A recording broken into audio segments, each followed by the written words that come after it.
اب نہیں ہے یہاں پہ, چلے گئے, ہم نے ایسے حالات پیدا کر دیے. انہوں نے کہا اچھا یہ بتائیں کہ وہ جو نبی تھے وہ ان کو ماننے والے کون تھے؟ تو یہ تاریخی جملہ ہے اس کا. انہوں نے کہا سب غریب لوگ تھے.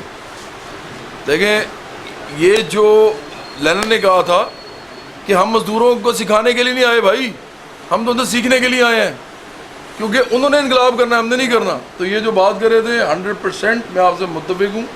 ہم کام ہی مزدوروں کسانوں میں کر رہے ہیں. ہماری ممبرشپ جو ہے نوجوانوں, طلباء, مزدوروں اور کسانوں میں ہے, اور ہم لیڈرشپ ڈیولپ کرنا چاہتے ہیں. اگر فرض کریں کہ ہم پارلیمنٹری پالیٹکس میں 10-12 سال بعد ہم سمجھتے ہیں کہ اس میں بھی آپ ٹرائی کر لیں, ٹیسٹ کر لیں نا, تو ہم سمجھتے ہیں کہ اگر مزدور اور کسان ہی پارلیمنٹ میں, آپ خود اب دیکھ لیں, میں آپ کو بتانے لگا ہوں, ایک مفروضہ ہے, آپ خود سارے سمجھدار ہیں, اگر 80% غریب لوگ جو اس ملک میں رہتے ہیں 80% ہی ریپرزنٹیشن ان کی پارلیمنٹ میں ہو جائے, وہ خود پارلیمنٹ میں چلے جائیں, جو کہ ہم کہتے ہیں کہ لیڈرشپ پروڈیوس ہو ان کے, تو کیا وہ اس ملک میں سرمایہ دارانہ نظام رہنے دیں گے؟ کیا وہ ایسے قوانین رہنے دیں گے جو اس طرح کے چل رہے ہیں؟ وہ قوانین ہی چینج کر دیں گے, وہ سارا ملک ہی چینج کر دیں گے. تو چاہے وہ پارلیمنٹری پالیٹکس کے تھرو آئیں 80% لوگ, اور اپنے لیے جتنے فیصد ہیں ملک میں آبادی اتنی فیصد ان کی ریپرزنٹیشن ہو, تو یہ خود بخود نظام چینج کر دیں گے. اور اگر وہ ایسا نہ کیا تو پھر وہ اپنا مزاحمتی, احتجاجی اور انقلابی حق رکھتے ہیں کہ وہ سڑکوں پہ آئیں اور نظام کو جو ہے وہ نیست و نابود ہی کر دیں. دونوں صورتوں میں ہمیں یہ گوارا ہے. ہم سمجھتے ہیں کہ تاریخ میں دونوں چیزیں ہوئی ہیں. ایون امریکہ جو ہے نا, میں آخری بات کر رہا ہوں, اس سے آگے نہیں بولوں گا جی, مجھے پتہ ہے بہت بول لیا میں نے. امریکہ سب سے بڑا سرمایہ دار ملک ہے, سب سے بڑا سرمایہ دار ملک ہے. ابراہیم لنکن ایک اس کا پریزیڈنٹ تھا, سب کو پتا, آپ نے سب نے تاریخ پڑھی ہے, میرے سب دوست بڑے, مجھے پتا ہے بڑے لائق لوگ ہوتے ہیں, وکیل جتنے بھی ہیں. ابراہیم لنکن جو تھا وہ ایک ڈیموکریٹک پروسیس کے ذریعے پریزیڈنٹ بنا تھا, سب کو پتا ہے. یہ بھی ہوا گیا, اس کے زمانے میں سول وار شروع ہو گئی, نارتھ اور ساؤتھ کی, جنوب اور شمال کی آپس میں. جنوب کے جو لوگ تھے وہ کہتے تھے کہ ہمیں سلیوری چاہیے, ہمیں غلام چاہیے, تاکہ غلام داری ہوگی تو اس ملک میں ہم اپنا ہی جو جاگیریں ہیں اور جو زراعت کا کام یہ ہم کر سکیں گے, غلام ہمیں چاہیے. نارتھ کہتی تھی ہمیں انڈسٹری چاہیے, ہم انڈسٹری لگانا چاہتے ہیں, وہ کیپٹلسٹ ملک بننا چاہتے تھے. ابراہیم لنکن جو تھا وہ نارتھ کی طرف تھا, وہ ان کے ساتھ تھا, اور وہ سلیوری کے بھی خلاف تھا, وہ مورلی خلاف تھا, وہ اس طرح کا آدمی تھا. ابراہیم لنکن نے جو سٹیپس اٹھائے ہیں امریکہ کی تاریخ میں اس وقت, وہ سارے کے سارے انقلابی سٹیپ تھے. ان کا ڈیموکریسی سے کوئی تعلق نہیں تھا. اس نے ایک پریزیڈینشل باقاعدہ کچھ جو اس نے کیے تھے, آرڈرز کیے تھے, اس کے ذریعے پورا کا پورا نظام سیز کر دیا تھا. اس نے تمام بینکوں میں جتنا پیسہ تھا, جو کہ ان ڈیموکریٹک سٹیپ تھا, کر نہیں سکتا کوئی, اس نے تمام سرمایہ داروں کا سارا پیسہ فریز کر دیا تھا. اور وہ نارتھ جیتتا نہ, امریکہ نہ ہوتا آج جو آج امریکہ ہے, اگر ابراہیم لنکن یہ نہ کرتا. اور اس نے یہی کہا تھا, اس نے کہا تھا کئی جگہ ایسے ہوتے ہیں, کئی ٹائم ایسے ہوتے ہیں کہ جب آپ یہ جو نام نہاد جمہوریت ہے, اگر جمہوریت انسانوں کو سب کچھ دے سکتی ہے تو جمہوریت بہت اچھی ہے, پارلیمنٹری پالیٹکس بہت اچھا ہے. اگر وہ کچھ نہیں دے سکتی تو اس کو بھی ختم کریں, کوئی اور طریقہ اپنائیں. تو ہم دونوں طریقوں کے لیے تیار ہیں جی. ہم نے پارلیمنٹری پالیٹکس کے لیے بھی تیار ہیں. اگر اس سے نہیں کچھ ہوتا تو ہم, میرا خیال ہے, انقلابی جدوجہد بھی کریں گے. بڑی مہربانی جناب, بہت شکریہ. لیکن یہ ہے کہ ہماری ممبرشپ اگر آپ کروا لیں نا وکیلوں میں, تو یہ بڑی ایک زبردست بات ہوگی جی. اگر کچھ لوگ نوجوان وکیل ہمارے ساتھ چلنا چاہیں تو ہمیں بہت خوشی ہوگی. یہ انقلابی راستہ ہے, تھوڑا سا کٹھن ہے, لیکن آپ لوگ تو جناب ہمیں اس میں فارمز ہیں جی, آ رہے, آپ فل کر کے ہمیں بھیج دیں. ایک بات ہم آپ کو یقین دلاتے ہیں, آپ لوگ لیڈرشپ مٹیریل ہیں. شروع میں جیسے انہوں نے کہا ہمارے دوست نے, کہ ہمارے بڑوں نے, بلکہ کہ شروع میں آپ کو ہم لیڈرشپ نہیں بنا سکتے مزدوروں کسانوں کی. شروع میں مڈل کلاس ہی مردوں تک جاتی ہے, وہ تو بیچارے پس رہے ہیں, انہوں نے کیا لیڈر بننا ہے. یہ پروسیس ہے, یہ گریجول پروسیس ہے. یہ تاریخ گواہ ہے کہ انقلاب کرتے غریب لوگ ہیں, لیکن ان کی لیڈرشپ جو ہے نا وہ ہمیشہ مڈل کلاس سے آتی ہے. مڈل کلاس خود کبھی انقلابی کلاس نہیں رہی, انقلابی طبقہ نہیں ہوتا, بلکہ ہم یہ کہتے ہیں کہ جو رولنگ کلاس ہوتی ہے وہ ہوتی ہے ہیوز, جن کے پاس سب کچھ ہے. جو غریب ہوتے ہیں, جو بہت بڑی تعداد میں ہوتے ہیں دنیا میں, وہ ہوتے ہیں ہیو ناٹس, ان کے پاس کچھ نہیں ہے. مڈل کلاس ہوتی ہے, اس کا کریکٹر یہ ہے کہ وہ ہے ہیو لٹل وانٹ مور. وہ انقلابی نہیں ہوتی وہ ہر صورت میں. لیکن یہ بھی بہت بڑا ایک تاریخی فیکٹ ہے کہ انقلابوں کی تمام لیڈرشپ جو ہے وہ مڈل کلاس کے لوگوں سے ہی آتی ہے. تو ہمیں ایسے لوگ چاہیے جی, آپ میں سے بھی, مغلا میں سے بھی چاہیے, تمام واکس آف لائف سے چاہیے. اگر ہم ہمارے ساتھ چلیں گے تو ہمیں بہت خوشی ہوگی, شاید ہم اس ملک کے لیے کچھ کر سکیں. بڑی مہربانی.